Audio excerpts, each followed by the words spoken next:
اعتصمت باللہ الفتاح القابض اعوذ باللہ السمیع العلیم من الشیطان الرجیم بسم اللہ الرحمن الرحیم۔ عزیزان اکرامی، میں ہوں احسان علی عارف ایڈوکیٹ اور آپ دیکھ رہے ہیں احسان لا چینل۔ بعض قوانین ایسے بنائے جاتے ہیں کہ جن کا مقصد ریاست کی مونوپلی، ریاست کی رٹ یا یہاں کے لیجیے کہ ریاست کی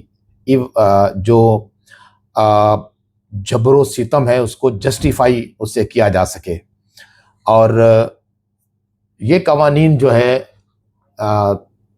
ڈکٹیٹرشپ کے دور میں یا نو کالونیل جو ٹیریٹریز ہوتی ہیں وہاں بنائے جاتے ہیں، لیکن انفارچونیٹلی کہ ہم ایک اسلامک فلاحی ریاست ہیں اور ہمیں ڈیموکریٹک کنٹری ہونے کا بھی اعزاز حاصل ہے اور ہم جمہوریت کے راگ الاپتے تھکتے نہیں ہیں، لیکن بعض لاز اب بھی یہاں ایسے ایگزسٹ کرتے ہیں کہ جو صرف اور صرف جو ایگزیکٹوز ہیں یا جو ایگزیکٹوز کی پالیسیز ہیں ان کو امپلیمنٹ کرنے کے لیے ہیں، اور وہ بادی نظر میں جو ہمارے فنڈامنٹل رائٹس ہیں جو ہمیں آئین میں دیے گئے اس سے متصادم ہیں۔ اس میں سب سے بڑا جو قانون ہے اسے west Pakistan maintenance of public order 1960 کہتے ہیں۔ اسی طرح ATA لاز میں بھی یہ پروویژن موجود ہیں، اس کو ہم پھر کبھی ڈسکس کریں گے۔ بعض قوانین کی بعض جو دفعات ہیں، سیکشنز ہیں، وہ اتنی معروف اور مشہور ہو جاتی ہیں کہ پورا قانونی گویا ان کے گرد گھومتا ہے۔ جیسے اینٹی ٹیررزم ایکٹ کے سیکشن 7 لے لیں تو 7 ATA زبان ضد خاص و عام ہے، 1111EE ہے، زبان ضد خاص و عام ہے۔ اسی طرح اگر ہم گارڈین ایکٹ کی لے لیں تو اس کی سیکشن 7 ہے، 25 ہے۔ تو پورے قانون میں اگر آپ سمجھ لیجئے کہ 90% لٹیگیشن اسی حوالے سے ہوتی ہے۔ اسی طرح اگر west Pakistan maintenance of public order 1960 یا MPO 1960 جسے کہتے ہیں، اسے دیکھا جائے تو زیادہ تر جو لٹیگیشنز ہیں یا زیادہ جو سیکشن انووک کی جاتی ہے وہ سیکشن 3 ہے، اور جسے 3 MPO کہا جاتا ہے، اسی 3 MPO کے تحت لوگوں کی نظر بندیاں ہوتی ہیں۔ اور یہ نظر بندی کروانا یہ ایک ریاستی جبر کی عمومی طور پر علامت ہوتا ہے، اور شاید مجھ سے زیادہ MPO کی ریٹس یا MPO کی CPs یا MPO کی درخواستیں اس کے خلاف کسی نے دائر نہیں کی ہوں گی۔ 2018 سے لے کر سینکڑوں آپ سمجھ لیجئے کہ جو مینٹیننس آف پبلک آرڈر یا 3 MPO کے خلاف جو پٹیشنز ہیں وہ میری ہیں۔ اس کی وجہ یہ ہے کہ مجھے ایک مذہبی سیاسی جماعت کے ساتھ کے کیسز کرتے ہوئے ایک عرصہ گزر گیا ہے، تو ان کو چونکہ اس کا تختہ مشق بنایا جاتا ہے اور آج بھی بنایا جا رہا ہے کہ جس کو دل کرتا ہے اس کو پہلے MPO میں نظر بند کر دیتے ہیں، اور جب MPO میں اس کو کافی عرصہ وہ اپنی حسرتیں پوری کر لیتے ہیں تو پھر اس کو کسی نہ کسی FIR میں ڈال دیتے ہیں، حالانکہ یہ لاز کی، آئین کی، فنڈامنٹل رائٹس کی صریحاً خلاف ورزی ہے۔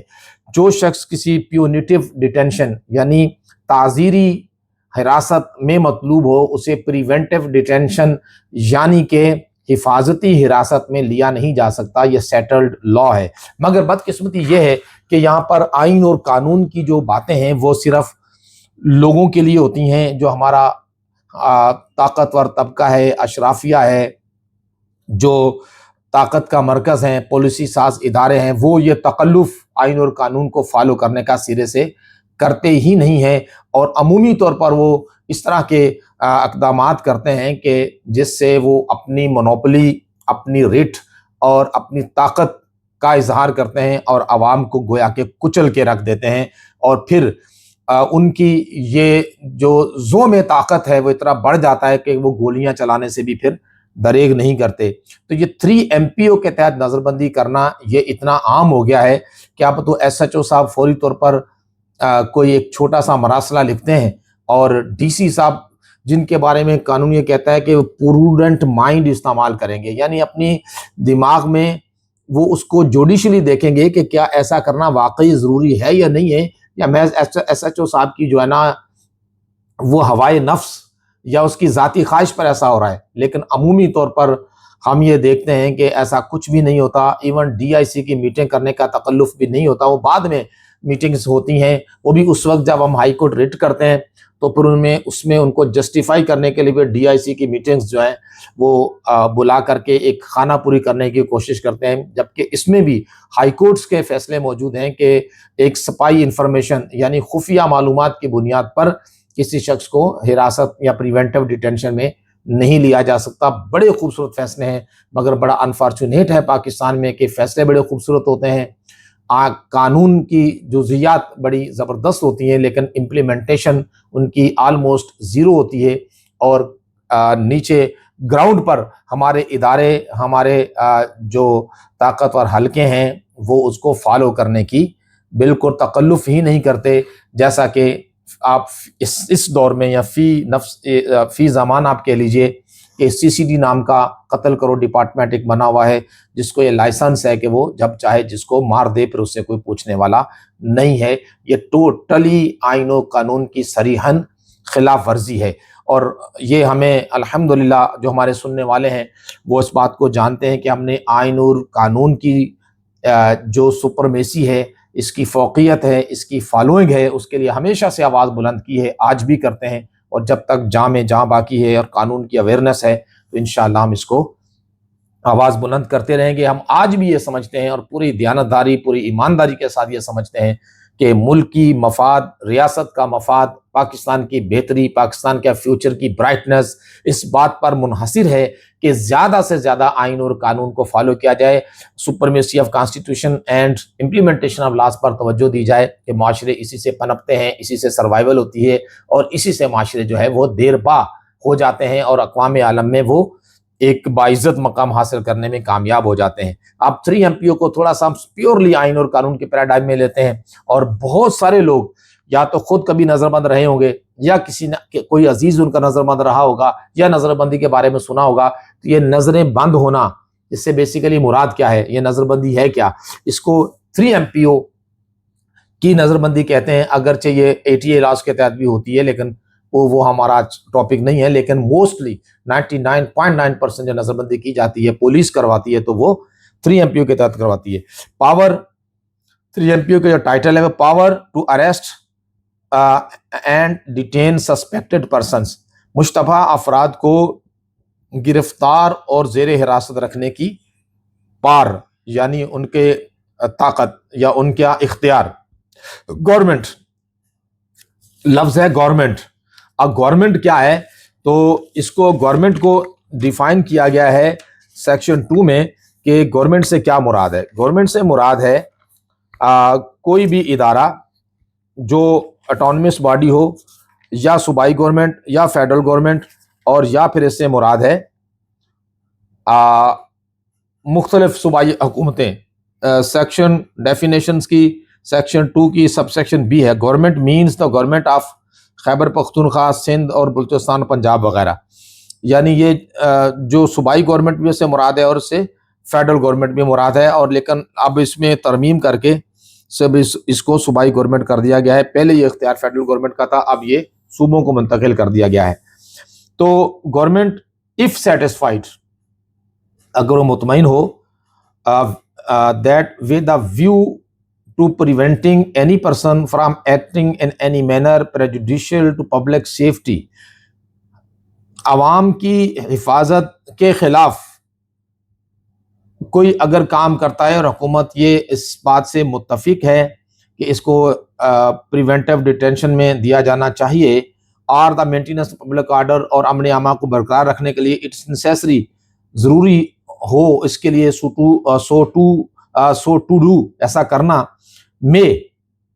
تو کر سکتی ہے by an order in writing, تحریری آرڈر میں، direct the arrest and detention in such custody as may be prescribed under the subsection 7۔ Subsection 7 میں دیے ہوئے اصول و ضوابط کے مطابق نظر بند کر سکتی ہے if such person for such period as may subject to the other provisions on this section کی دیگر provisions کے مطابق be specified in order، اور لیکن وہ وجہ وہ آرڈر میں لکھے گی۔ یہ اتنا بنیادی کویسچن ہے کہ ہم نے جتنے آرڈر دیکھے ہیں 99% اس میں یہ وجہ لکھی نہیں ہوتی، بس سیکولر سٹائل لکھا ہوتا ہے کہ یہ ان کو حراست میں رکھنا ضروری ہے for the public peace and tranquillity. بس یہ لکھ دیا جاتا ہے, وہ وجہ اسپیسیفکلی لکھی نہیں جاتی. اینڈ گورنمنٹ اف سیٹسفائڈ, اگر مطمئن ہو that for the aforesaid reasons it's necessary so to do may extend from time to time the period of such detention not exceeding 6 months. تو گورنمنٹ اگر مطمئن ہو تو ٹائم ٹو ٹائم اسے وہ آگے بڑھا سکتی ہے, لیکن زیادہ سے زیادہ ایک وقت میں 6 مہینے سے زیادہ وہ ڈیٹین نہیں رکھ سکتی.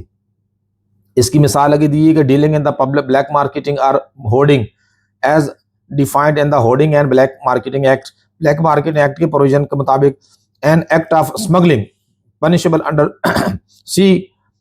Customs Act 1978 and the Land Customs Act 1924 or under any other law for the time being in force. کسی بھی لا کے تحت اسے کر سکتے ہیں. shall be deemed to be an act prejudicial to the maintenance of public order, کہ وہ جو ہے پبلک آرڈر کے خلاف قانون سمجھا جائے گا. تو یہ اس کی کافی ڈیٹیلز ہیں. آج ہم صرف آپ کو اس کا جو تھوڑا سا تعارف اس لیے دینا چاہتے ہیں کہ عمومی طور پر ہوتا یہ کہ جب یہ نظر بندی ہوتی ہے تو پھر اس میں ایک پروویژن ہے کہ آپ ہوم سیکرٹری کو آپ اپلیکیشن دیں گے, پھر آپ ہائی کورٹ آ سکتے ہیں. لیکن ہماری جتنی ریٹس ہیں اور اس میں بہت سارے فیصلے میں موجود ہیں کہ جہاں فنڈامنٹل رائٹس کی وائلیشن ہو وہاں اسٹریٹ فارورڈ آپ ہائی کورٹ آ سکتے ہیں. تو آج کل یہ ضرورت نہیں ہے. بہت ساری ہماری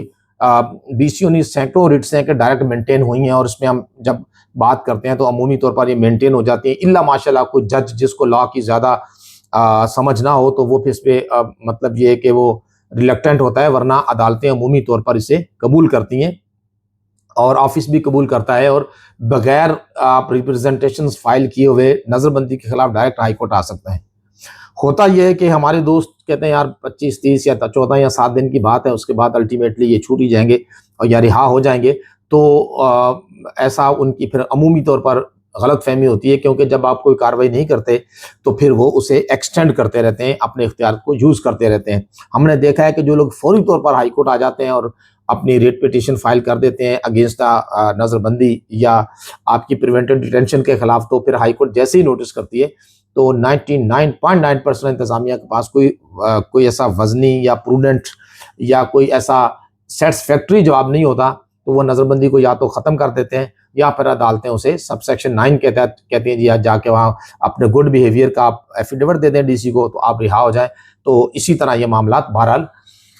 چلتے ہیں. تو میری آپ سے سبمیشن یہ ہے کہ اللہ نہ کرے کہ آپ کی کبھی نظر بندی ہو, اگر ہو تو سمجھ لینا چاہیے کہ آپ کی نظر بندی 3 MPO کے تحت ہوئی ہے, اور اس کے لیے آپ اسٹریٹ فارورڈ ہائی کورٹ آ کے ریٹ پٹیشن دائر کر سکتے ہیں, اور جیسی ریٹ پٹیشن دائر کریں گے تو ودن ڈیز آپ کی نظر بندی by the grace of Allah Almighty ختم ہو جائے گی. اور میں ہمیشہ یہ کہتا ہوں کہ جو لیگل ریمیڈیز ہیں اسے آپ کو وقت پر اویل کرنا چاہیے, جلدی کرنا چاہیے اور ضرور کرنا چاہیے. جو لوگ کہتے ہیں کہ یار کوئی نہیں وقت گزر جائے گا, تو وہ تھوڑا سا اپنا خرچہ بچانے کی وجہ سے یا وقت بچانے کی وجہ سے بہت لمبی تکلیف میں آ جاتے ہیں. تو ہمیشہ یہ لا کا سیٹلڈ پرنسپل ہے کہ law always favour the vigilant not the indolent, یعنی قانون ہمیشہ جو ویجیلنٹ ہے, جو چست آدمی ہے اس کو سپورٹ کرتا ہے, انڈولنٹ کو, سست کو کبھی بھی قانون سپورٹ نہیں کرتا. اور ہم یہ انفرادی معاملات میں بھی دیکھ لیں اور آپ اسے اجتماعی معاملات میں بھی دیکھ لیں, جو لوگ لیٹ کرتے ہیں تو پھر وہ بہت زیادہ نقصان میں رہتے ہیں. یہی حال آپ سعد اورنس رضوی کی ریٹ کی جو ہیبیس ہے اس کے حوالے سے آپ دیکھ رہے ہیں کہ 4.5 مہینے بعد آپ آئے ہیں تو کئی مہینوں کے بعد آپ کی ریٹ کو کوئی سنوائی نہیں ہو رہی ہے, آپ کو مہینوں کی تاریخ مل جاتی ہے. اگر آپ وقت پر آپ نے انیشیٹو لیا ہوتا تو یقیناً یہ کام آپ کے لیے بڑا آسان ہوتا اور دنوں کے اندر آپ کا یہ مسئلہ ریزالو ہو جانا تھا. یہ ان لوگوں کے لیے سوچنے کی بات ہے جو کرتا دھرتا ہے کسی تنظیم کے, کسی تحریک کے, یا جن کے پاس فیصلے کی طاقت ہے. یہ ان کے سوچنے کی بات ہے کہ آپ کی تھوڑی سی سستی دوسروں کو شدید تکلیف میں مبتلا کر سکتی ہے. یوں ہی کوئی پارٹی پرسکرائبڈ ہوتی ہے فار بائی دا وے, آپ کہہ لیجیے کہ TLP یا تحریک لبیک یا رسول اللہ پرسکرائبڈ ہوئی, 90 ڈیز کے اندر آپ کی ریویو پٹیشن سنی نہیں گئی تو آپ کو فوری طور پر ہائی کورٹ ریٹ فائل کر کے ڈائریکشن سیک کرنی چاہیے تھی. ابھی تک 7 مہینے میں آپ نے چونکہ نہیں کی,